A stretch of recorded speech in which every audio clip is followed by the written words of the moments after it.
देखु भुवनेश्वर को सुरक्षित रखापी सरकार यथासाध्य उद्यम चलती केवल भुवनेश्वर नुह आज महिला जनित क्राइम को आखि आगे रखिक जदि आम जो सर्वेक्षण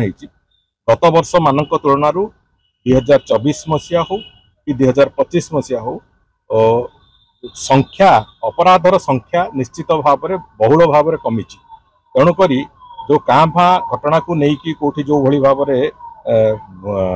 विरोधी दल जो उत्पात मचाऊँच गोटे कथा स्पष्ट भाव में कहे जो जगार भी साधारण घटनाटे घटी विशेष करके महिला मान कौन से आक्रमण होती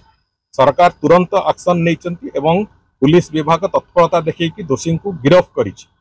तार केस जमी चलवा कथा जो भाव में दंड विधान प्रक्रिया चलवा कथा चली तेणुक स्पष्ट भाव में अपराधी मन भी डर अच्छी